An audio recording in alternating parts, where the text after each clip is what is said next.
You just knew what everybody else said. They're saying LLC. I don't know what it is, but everybody else talks about it. So why don't I need one of those things? I see that at the end. And once you get that, you're in business, right? Yeah. So.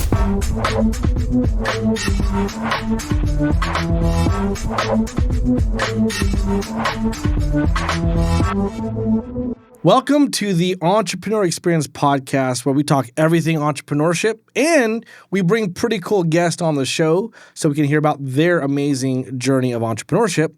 This podcast is for the entrepreneur, the startup, the side hustler, the veteran. It could be very lonely out there, so hopefully these stories and what we talk about give you hope in entrepreneurship. I am your co-host, Coach Joe with ActionCOACH. We have... And I'm the other co-host, Jared Taylor with JT Visuals. Yeah, we spell it without the I because there's more than meets the I. And we also have a very honored guest, Brendon Pishny. Would you give us a little bird's eye view, 10,000 foot, who you are and what you do? Yeah, hi guys. I've been investing in real estate for the last 13 or so years. I got a portfolio of rental properties that I own and manage in the Kansas City area. And I recently came out and published my first book. Nice. Awesome. I heard it's a bestseller to your family. My family says so. We'll see how it goes. Just getting started here. Well, you know, I mean, best-selling is to who it matters to anyways, right? Hey, sorry to interrupt, but Joe, you got something on your chest. When I failed my first 8 business, I chalked it up to a couple of things. Number one, I was very proud and I didn't learn how to build a business. But the second thing I realized is I didn't go to school for this. And it's fun to try to figure things out and explore, but then there comes a point where you're like, wait, hold on. What are all the other successful business owners doing? We've provided something for you if you feel the same exact way. We've provided School, SKOOL, Entrepreneur Experience, where you can actually have free content and a community of people that are also in there that are entrepreneurs that love to give feedback and ask for feedback. If you don't feel like you have the resources enough to help you become successful, join our school. It starts for free. So what are you waiting for? Go to jtvisuals.com/school. That's JTVisuals without the I, and that's school with a K. Now back to the show. The best-selling is to who it matters to anyways, right? It is. The secret to getting a best-selling book, like on Amazon, is to go very, very, very category specific. As specific as you can get, and then you could become suggested or a number one in that category. Yeah. I had a friend that actually, he's a realtor in San Diego.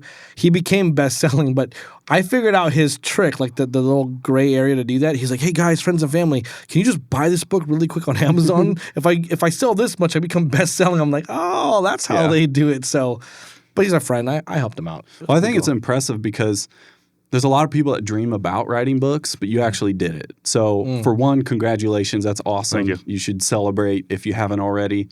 And we're celebrating right now because I think that's pretty cool. Yeah. And then the next thing is, before we really talk about the book, I'm sure it shares stories and things from your journey. And we want to get into that before we really go, hey, yo, buy it, you know? Yeah. There's a story within there, and so let's bring that story out. And so I was just curious, for people who are meeting you just for the first time, how do you usually explain what you do? Yeah, so I graduated college with an agriculture degree. Okay. So a lot of people don't know that about me. I grew up in western Kansas, and so I knew a lot about farming and stuff like that. To school to be a farmer? Well, I didn't go to school to be a farmer. I went to college to be a football player. Okay. So I played football in college and didn't really care about the school thing until I walked into the counselor, and they're like, you know what? You need to pick something here. Well, I knew about farming, so I said, well, I'll just do that then. So I had no plan whatsoever. And got out of school, and I started working for a lawn care company. Oh, here in Kansas City? In Kansas City. So I moved here and got married, started having kids, working for a lawn care company, and I hated it. Was it the one with the big red trucks all over the place? It was not the red one. It was just one of the many white and green trucks that you see everywhere. I don't want to say the name because I don't want to do that either. But it was. We all know the red trucks, right? Yeah. Nope, just the standard white and green truck. But it was something I knew, something I could get into fairly easily. Yeah. I loved the people I worked with. The company I found was really good. So it was good overall. I wasn't fulfilled. I wasn't getting what I wanted out of everything. And That's important. Yeah, it is.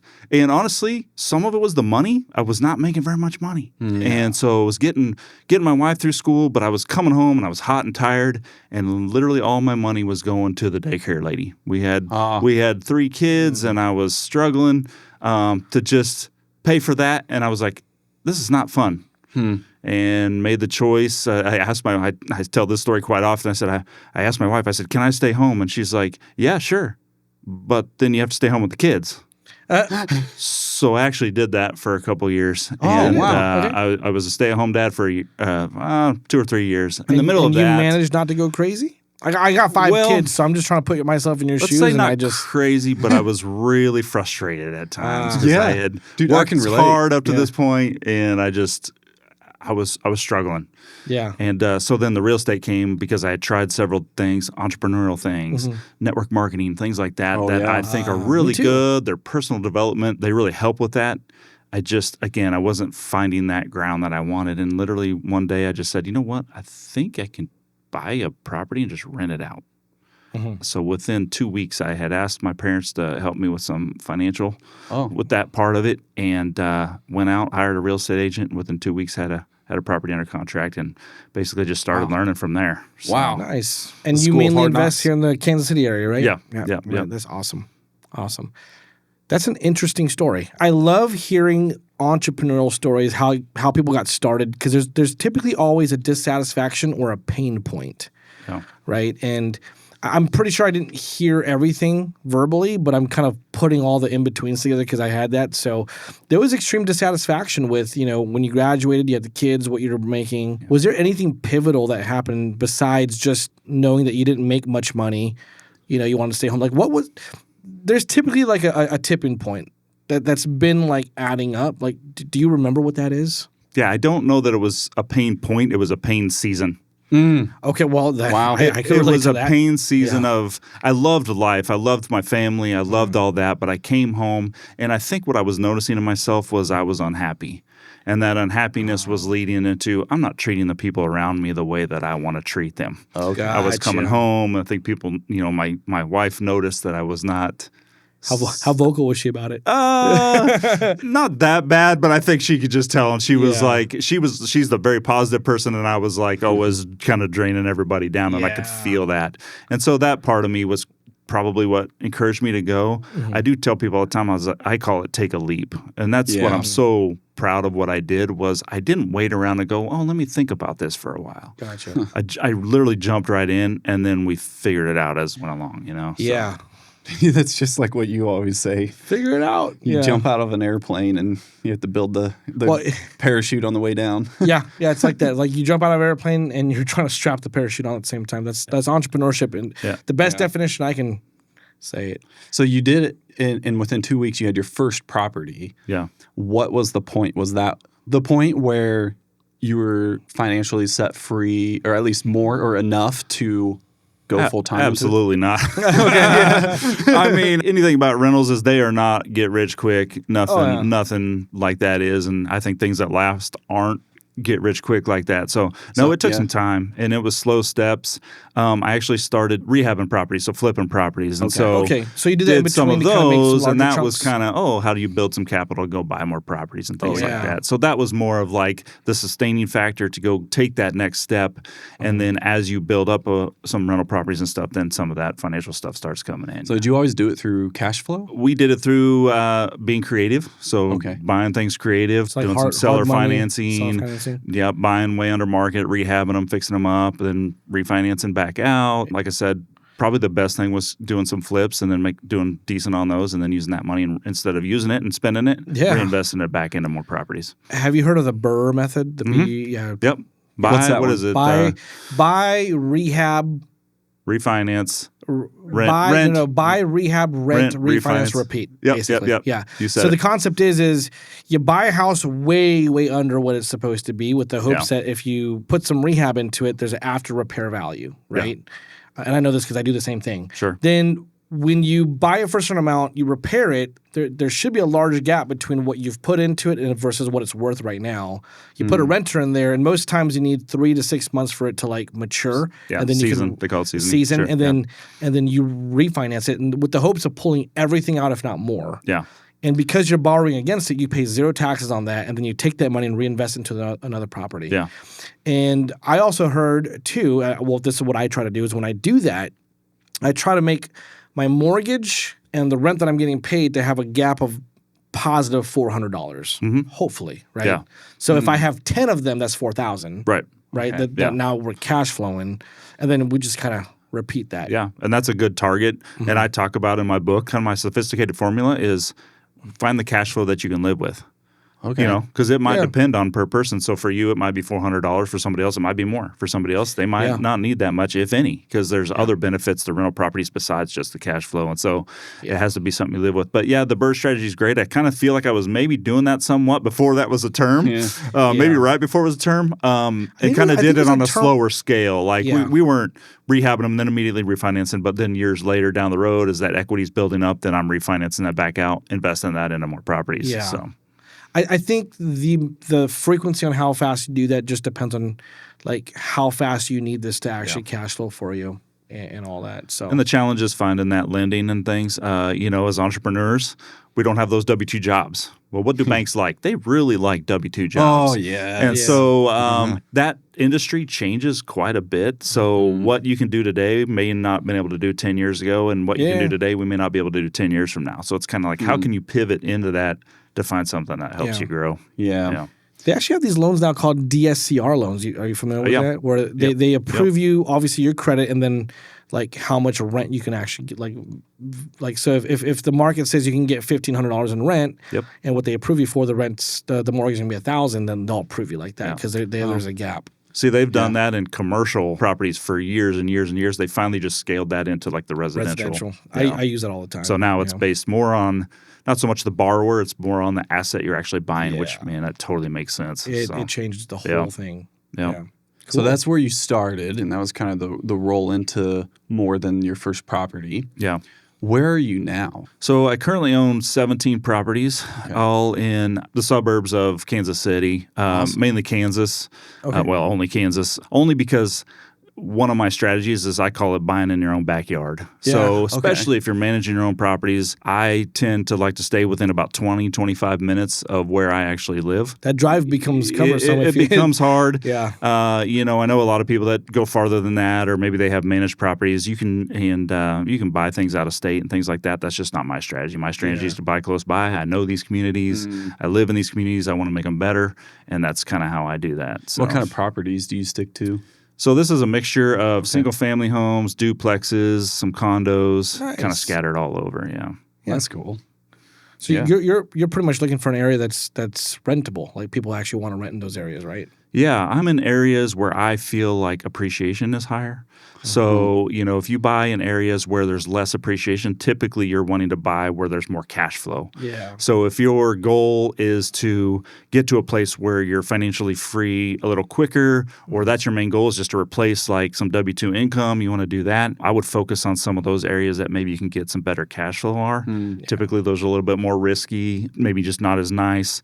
The areas that appreciate more, maybe you're getting less cash flow, but they're nicer areas where people are desirable. They want to live in them, and those property values are going up significantly. And do you direct manage those properties, or do you have a company? I do. I'm thinking about taking a chance on some property management here and seeing how that goes. I've heard people not have such good experience with that, and I'm kind of a control person where I like to have hands-on. But the fact that this is kind of what I did, I took a kind of a part-time gig and turned it into like a full-time job. Yeah. I had the time and the knowledge, so I've developed a lot of systems and things like that. So I do manage my own, but I like the word systems. But as I grow, I think I need to learn more about how to outsource some of that stuff, get better at letting some of that go. So that's kind of one of my 2026 goals is to give that a little shot. And because I think I actually heard it best the other day. I was talking to a guy that's got quite a few properties, and I said, I kind of want to buy more, but I kind of just, I don't know, it's kind of a drag. And he goes, if you have somebody else managing it for you and you know that it's not going to be on you to manage this property, it turns buying a property getting to be more excited. And I was like, I want to get back to that. Yeah. So.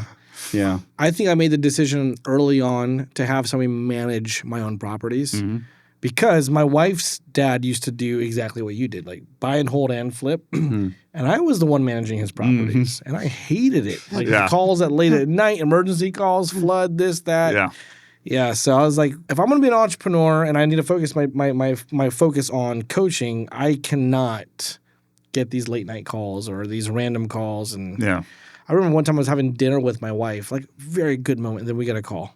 It's like, dude, nope. And you had to answer because it was you, right? Well, I mean, I really didn't have to answer, but I felt obligated to answer. Yeah. Right? It is hard, and I don't want to take this podcast down a property management rabbit hole, but a lot of people, that scares a lot of people, and it kind of is like, I always say property management's a bad word because nobody wants to do it, but I do think that you can build systems in place, you can get good at it.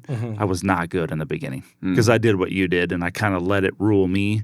Now I'm better at me ruling it. Putting boundaries up. Put some boundaries up and understanding that not everything's an emergency because it can feel like it. Getting used to that and being like, if the phone rings, it's okay. If it's voicemail, I'll get back to it right away. Now, if there are emergencies that happen here or there, but they're pretty few and far between. A true emergency is pretty few and far between, and you can deal with most everything. So I agree. So what was something when you were building your systems and your business that you were surprised worked actually faster than expected or better than expected? A good property management software system has changed everything.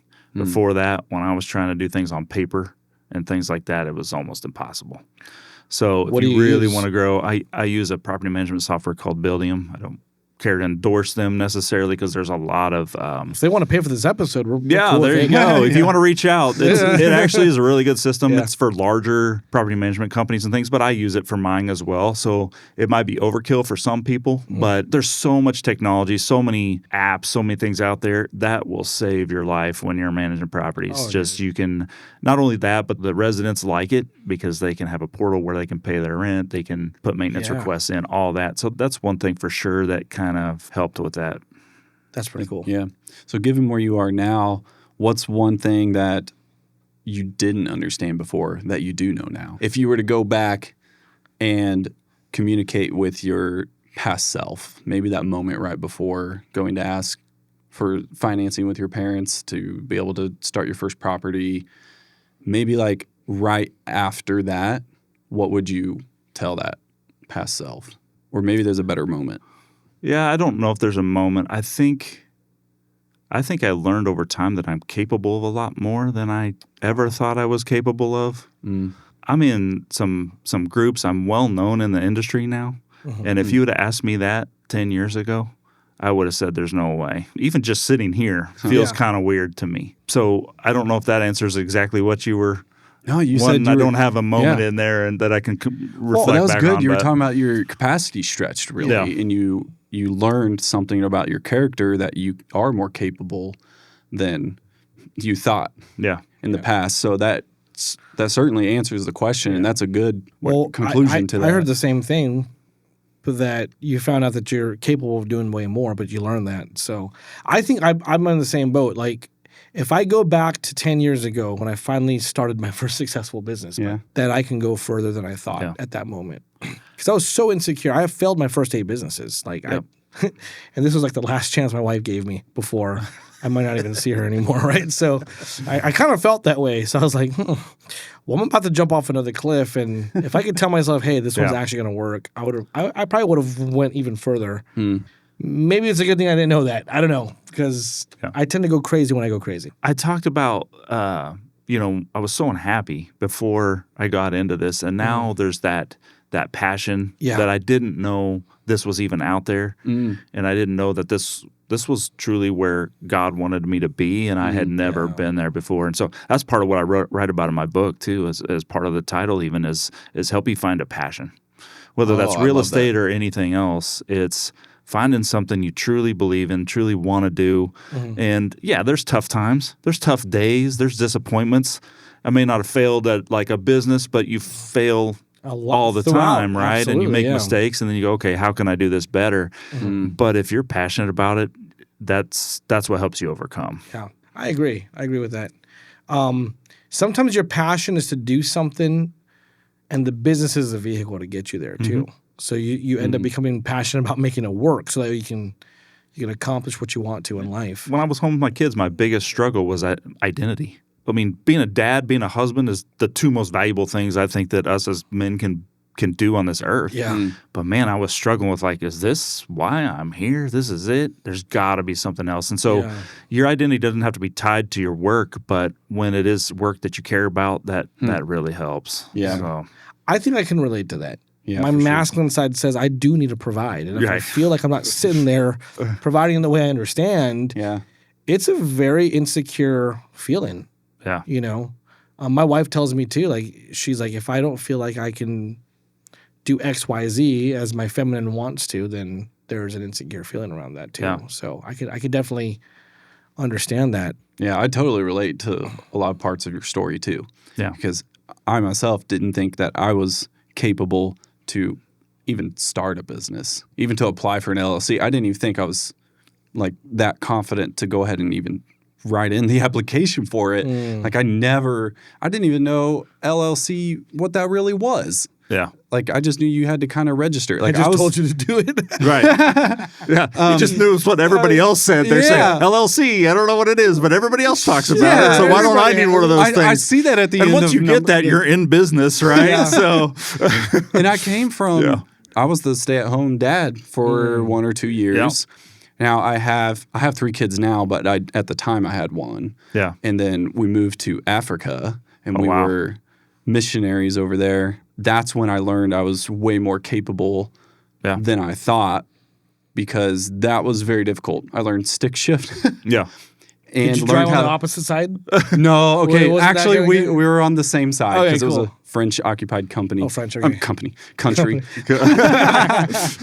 So, but after doing that, I was like, man, like we came out of there, and then some of the struggles back in the U.S. Yeah. So we were there for a year. We came back, and we're seeing people and the behavior and how they act, and that was a little bit of the culture shock. Was more of like they're so apologetic that the POS system at the Dollar General was really slow, but actually it was really fast from my perspective. Right. And so I'm like, dang, like we're coming back to the fast-paced world. That was part of the culture shock, but we moved back right at 2019 Christmas. Oh. So then it was January time, and we were living, me, my wife, my 3-year-old at the time, we were living with my parents just for a little bit. Yeah. And my goal was to get out of there as soon as possible because I don't want to have to empty the trash for everyone else. My mom would say, like, all the chores. There's, like, responsibilities that come back into play. And then it was January, and we're like, okay, we got to get out of here. Like, my wife got her job back. She was working at Children's Mercy at the time. She's a nurse. Oh, my so gosh. That was a rough time. She was always the breadwinner. And February comes. End of February, I apply for the LLC because I couldn't get a normal job, and I had to do it myself if I wanted to make the job that I wanted. Yep. And so I applied for the LLC, and then boom. COVID hits. Like I got a couple clients from like Thumbtack or whatever, and then COVID hits. Yeah. And then that was, so everything was born from there. But while a lot of things shut down, that also meant the digital attention went way up. So there was a lot more opportunity. Yeah. And that was when my church actually called, and then they were like, hey, we got to do something. I was like, yes, I was born for this, and I just applied for this. And they became my first retainer client, which was really cool. And that was a tough time. And I think that's, as entrepreneurs, we tend to look maybe for those positive things that come out of it. You have to. You have to. Well, because the businesses who survived had to pivot towards something that they made up as positive. Like, you think about restaurants, they probably hit the restaurant industry and the, what is it called? The hospitality industry the hardest. Oh, yeah. Yeah. And they had to figure something out fast. Yeah. That adapt to some door dashing a lot, and then like DoorDash themselves had to adapt. Yeah. What happened to us was we panic mode of, are we going to be able to collect rent? How's that going to look and everything through that time? But then what came out of that was a lot of money got shoved into the system. Interest rates went low. and the property value of values properties went has huge. jumped. So Wow. if you were smart enough to take advantage of it at that time, you were able to work through that, you really benefited from it. Yeah. So That's when I started awesome. flipping here in Kansas City because we Yep. just moved out here in 2021. yeah, And that's we had crazy. 2 good years of interest rates like just flying up. And we're like, Remember that? There'd be like 60 people looking at a house in one day. dude, it was crazy. Yeah. It was crazy to see that. It's like, oh my gosh, like how are people making this much money? How I mean, crypto was going up, so people probably had liquid cash, or banks were literally just giving out money. Yeah. And then it stopped. Yeah. Yeah. And I was like, can't flip anymore. Yeah. So buying and holding was another strategy at that point. But Man, I wish I would have like put a lot into Bitcoin right in February. Hey, if we could all time all that stuff, we would every time, right? Yeah, That's you're part right, of it. yeah. You can't time it. Yeah. Real estate or whatever it is, you can't always Yeah. time it. So, yeah. Well, the cool thing that I like about real estate is that if your strategy is to buy and hold, it's never a good or a bad time to buy. It's like if you have the money to buy it because you're buying and holding it. It's always going to increase in value. What do they say? The best time to buy was 10 years ago, whatever. The second best time to buy Now. is today. Yep. So, don't wait. Yeah. Yeah. Especially if you do the burr, right? Yeah. Because Well, you're in the long run. And I always say rental properties, I hate to say they can't fail. I don't know that they can. If you hold something long enough and you learn how to manage it well, it's almost impossible to fail. You just have to pay the mortgage and taxes. That's it. But that's always part of the how it management goes, side of really. it. Yeah.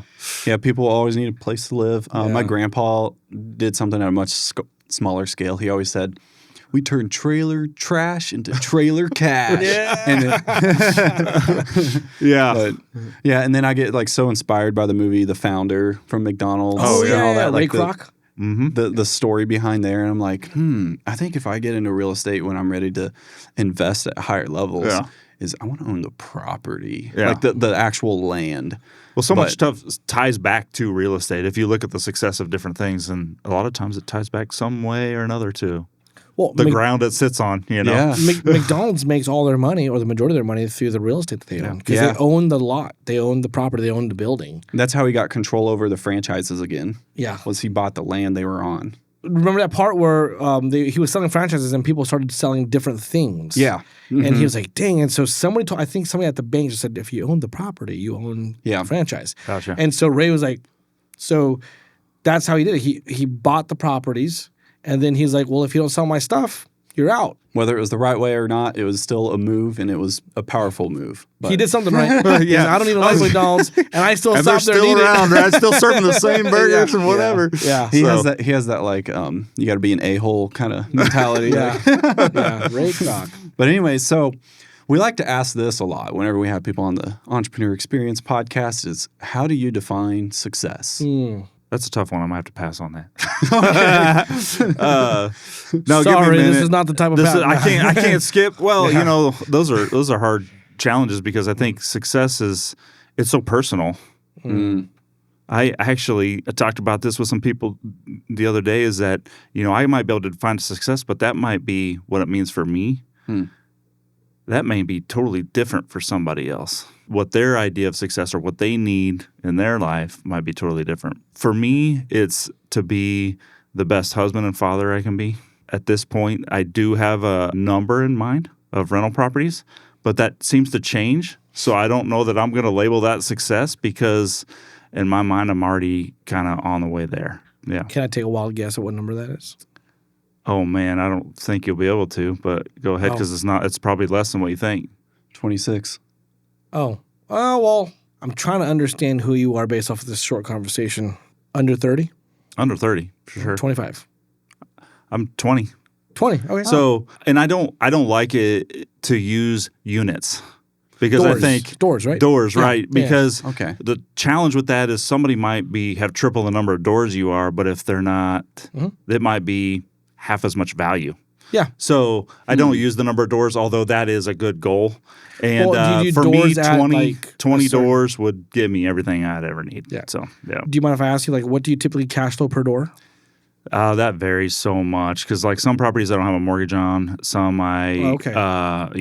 condos don't do near as well as like a single family home because I can't rent them as high, and I got HOA fees and stuff like that. Right. But I'm probably in your range of what you mentioned earlier. If I $400 to $500, if I buy something and I'm trying to figure out if this is a good option or not. Yeah. Cool. So that 400 is a great range to aim for. And that's just reoccurring cash flow. But and that should go up over time. So like if you have a mortgage on there, that's usually you're trying to get some kind of fixed rate mortgage. Well, over time you might have some expenses going up, but you should be raising your rents and things like that are in line with the market. So that usually that margin gets better over time. Your hardest year is that first year. The first year is the hardest one. And then after that you get more, those are easier. And then as you hold properties longer, they get easier and better and better. Wow. Yeah. I remember buying the first one. I was like, we're going to be rich. And then all of a sudden it's like, this wasn't as good as I thought it was going to be. No, That's it takes a while. We were flipping. I was like, it was easy to get the $30,000, $40,000, $50,000 cap, but then we didn't have an asset after that. Yeah. So like, my biggest mistake was I spent the money instead of reinvesting it. Yeah. You want me to give my Monopoly analogy or my Monopoly description? Yeah. Okay. Basically, there's two ways to play Monopoly, right? You get your little thing, you roll the dice, you go around the board, but you don't buy anything. If you don't buy anything, you just go around, and every time you hit one corner, you get to collect $200, and then the rest of the time you go around the board and you pay rent, you pay taxes, you try to stay out of jail. Yeah. Sometimes you win a beauty pageant, you get lucky or whatever. But the other option is to go around and buy assets. They still give you the $200 when you go around the corner, and then you can take that $200 and you can go invest in more properties, or you can improve on the properties you have by putting houses. Well, at the end of the game, who wins? The one who has the property. The one who has the most assets, not the person with the biggest pile of cash. So that's kind of that's how I relate it. Yeah. Yeah. I tell my kids all the time. Is that really in the rules? I get to play Monopoly in real life. So yeah, that's cool. Wait, is that really the rule? Like, is like who has the most properties, or is it? Well, because every time somebody lands on your who property, has the most net worth at the end of the game. Every time somebody lands on your property, depending on if it's just a property, if you have a house or a hotel, the rents go up. Like they have to pay you if they land on your property.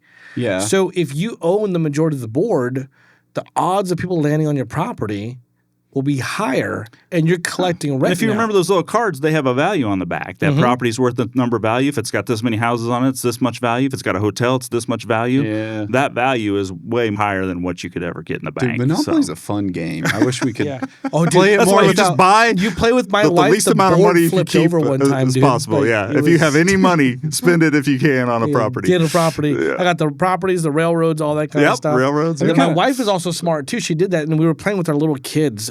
Our daughters were like under 7, and she was tearing them up and my daughters gave me the eyes. I was like, oh, you don't have to pay rent this time, all that kind of stuff. Dude, my wife was like just vicious with it. So I did this random thing. I felt so bad for them. I was like, oh, this is Monopoly, real life. Daddy just died, gave you an inheritance. Here's your life insurance. So I give them all the property and the money, and my wife just took the board and just, boom, she got so mad. Yeah. Oh, man. I mean, flung it all over. You're not resetting that. She's like, you can't do that. I'm like, over. That's life, Well, now they have a different version of the game, which Monopoly is Deal. Oh. And that one's really fun. It's the card version. Oh, it's way shorter. So you don't have to set up the whole board and everything. You just play like a card game. So someone's mad. We have that. Yeah, it's fun. I'll still play again, but I told my wife I'm never playing with you again. You have to wear like safety glasses or something. I want to try one more time. I want to see. There's always like arguing over the rules, so I always like the digital version because you can't argue with the rules. Yeah. It just is what it is. Like you have to just pay. Yeah. But anyways, that's so fun. Now, what was it that motivated you to write your book? Oh, what got you into that? I had that on my mind for a long time. I don't know why, other than I love to read and I follow authors. I listen to a lot of podcasts of people that have written books, and so it was just kind of inspiring to me. Like, okay, I want to put myself out there and try this. But honestly, I thought about it for a long time because I was like, well, when you think about real estate, everything's already been written about, I feel like. And that's the way I felt, was like, there's nothing new I can add. I couldn't come up with anything that I'm like, oh, the world needs to know this, right? I went to a meeting one day, and a good friend of mine, and he had wrote a book on marriage. And so I was just kind of chatting with him about, oh, how was that process and how'd that go? And I said, hey, man, I'm just kind of frustrated because I don't think there's anything new I can add. And he looked at me and he said, that may be true, but they haven't heard it from your perspective. Yep. And that message right there said, okay, so I may not be adding anything that's just going to be earth-shatteringly new, but I've lived it, I've experienced it, and this is my story, as you said, and my perspective. And so that's a lot of what it is, and what inspired me to do this was just to get it out there. I think another part of it is I see a lot of people struggling, and they might be struggling either in their careers or just with that joy of life. And a lot of what comes out of this is that I want them to find that thing. So even a lot about what I wrote about was it's real estate related, but a lot of it's just encouraging to go find that thing that you want to do. Yeah. That's awesome. You know what's pretty cool about you adding nothing new in there that's under the sun, but your perspective is the unique approach. Somebody who's getting into real estate will read your book as their first real estate book. Yeah. Oh, that's humbling for sure. And the fact that you're not reinventing the wheel, that the fundamentals in there are true, tried, tested, measured, and they work. Yeah. You will be their hero because they read your book first. Oh, you know what I mean? That feels so good. Yeah. And I have read a ton of real estate books about all different types of real estate, all different things you can do. And a lot of times what I get is a lot of it's over my head or something, and I just wanted something that was more down to earth that people can relate to. Oh, man. And a lot of them feel so overwhelming because it's like, well, I'm not that successful, or how would I – it feels so far in the future. Yeah. So I really wanted to do something that was like more relatable, that it's like anybody can do this. And whether you're where I am, or maybe you don't even have that big a goal, maybe you just want 1 or 2 properties, that can change your life. And so I just wanted it to be more down to earth. And I feel like you don't get that very much in a lot of these books, or at least the popular ones, because how would someone run into it? They got to search it. They find it, and the most popular ones come up. Then you got to filter through those. When those ones come up, then it's all about like, what kind of language are they speaking? Is this speaking to someone like me? So when you put the stories in there, I think that's really good. And I really like that you came to that conclusion of putting it out there based on your perspective, because that is the niche. That's the difference in that content. And I try to be very clear that I don't have all the answers. Yeah. I still mess up today. I still make mistakes. So it really is just what I've learned, and hopefully that helps you from either not making those same mistakes, but more than that, maybe just get motivated to go do something too. To the amateur who hasn't even started or has one, you have way more answers than them. I've always appreciated reading books from people who have are far beyond I can even imagine, and also the person who's 5 steps ahead of me. Yeah. Because the guy that's far beyond, for example, I've read Grant Cardone's book, right? Dude's almost a billionaire, right? And it's think big, scare yourself, be excited at the same time. I could do that. But what's in between, right? Yeah. So who's that person that's about 5 to 10 steps ahead of me that I can just start trying to mimic? And then I become the person after that to try to compete with over and over again, right? I read my first real estate book was The Burr, the book that's titled Burr. Yeah. And you know who wrote that? Retired cop. Oh, is that David Green? I think so. It's not on my phone, but I remember he's like, I was a cop. Yep. Oh, that's I was him. trying to do this. And that's the first book I read on real estate. Yeah. Now, he doesn't have a name that's as big as say Ryan Pineda or something like that, who's all about Robert Kiyosaki or something like that. Yeah. Right? He was that person that was 5 to 10 steps ahead of me that I related to because of his stories about being a cop, getting burnt out, wanting to do something. Yep. And his method was everything sight unseen. I did that, and that was my mistake. I actually agree with you. Buy something that you can go and visit. So that's when I heard Dave Ramsey say, it has to be about 30 minutes away max. Yeah, you know what I mean? I'm like, I made that mistake, right? Well, Dave Ramsey's got some real estate too, by the way. Yes, just a little bit. There's plenty of real estate. Plenty of real estate, yeah. All right, so I'm going to grab one. Okay. Push it. Okay. I'm going to read the back because this is the thing that advertises to be able to read the book anyways. But listen to this. So this is a quote from the book is, rentals are slow and steady. They build wealth gradually and consistently. They are really, really boring. And that's okay. Let me show you why. Dude, that's awesome. I like that intro. And then the title is Boring Rentals, with the subtitle is Build Wealth, Experience Freedom, and Find Purpose, one rental property at a time. So that's pretty cool. What was the inspiration of the title? I consider rental properties, I call it the minivan of real estate. Okay. So if you think of so picture in your mind We all have one. like a red sports car. What's cool about a sports car? They're fun to drive. Yeah, they they're look good. fast. Everybody's jealous of you. You know, you pull in your neighborhood, They're everybody's expensive. looking. It has status But to they're it. expensive. that you worry about it all the time because they're hard to replace or they're hard to sell. You have to make sure they're not stolen. And yeah, and you can't fit in them. Like if you're bigger or you got a family, you can't fit. Well, what's good about a minivan? They're kind of boring, right? They're plain, and everybody's got one. Nobody you know cares what I really that you got love one. about the minivans? But they fit everybody. They fit everybody. There's and you so much roll space. Up, and you push a button, the doors just go. So it's function over looks is really it is. I just say, but I also they kind of blend in and they're boring. But I say they get the job done. And that's what I say about rental properties is, when you think about all the stuff you can do in real estate, if anybody likes HGTV, have you ever seen a TV show about rental properties? No, it's about flipping, remodeling, all that kind of stuff. How much money can you make all this stuff? It doesn't make TV. I got so sick of Chip and Joanna Gaines after a while. I'm like, I'm done with this. That's the red sports car of real estate, and the minivan is. Have you read their book though? By the way, I have not. Dude, it's an amazing book. What? Yeah. Chip and Joanna Gaines. I thought you meant the manual. I don't have their design talent. You got to have some. No, it's not about that. It's about their story. Like, I feel like most entrepreneurs have a very similar start. We sucked. Yeah. We failed, right? Or we didn't go fast enough, or this or that. Like there's always that, So anyways. So you cover 3 things in this book is getting started, finding your why, funding purchases, and finding deals. Then you go through building momentum, growing your portfolio, managing properties, and using debt wisely. And then the third thing, planning for the end game. I just watched Avengers, so if anyone... I did not steal it from that. But that's cool. I was wondering that, planning for the end game, you got to have a goal in mind. So financial goals, estate planning, and leaving a legacy. And I feel like you did that all in this book as well. Yeah. Just by having this book, now you're leaving a legacy as well. Yeah.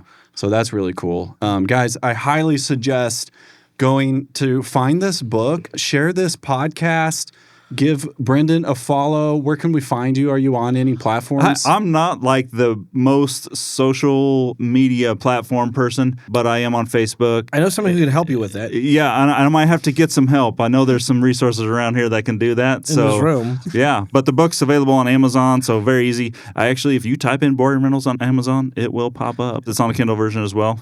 Well, look, I'll buy it, I promise, but can I have a signed copy? Yes. Of your hardback? Let's do it. Awesome. Right. If anyone else wants to purchase it, links in the description. More because when you become famous, I'm gonna start selling them. Yeah. Remember Brendon, that one maybe down our maybe it's buy ass. one property at a time and it's sell one book at a time. So there you go. Yeah.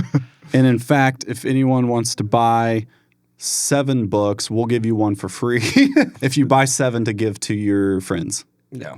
I don't know the math, actually. I can't make an offer like that. I'm sorry. But that's what Alex Hermosi did. I was going to say, you just watch Alex Hermosi. Speaking before you're thinking. I was like, wait, I got to do the math. Oh, we should probably have an affiliate link so they can buy it off the Entrepreneur Experience. Actually, yes. So it doesn't take anything away from you, from Brendon, and it doesn't add any more to you for the purchase, but we'll link it, links in the description, and it supports the show as well. So, it does. It does. Win-win.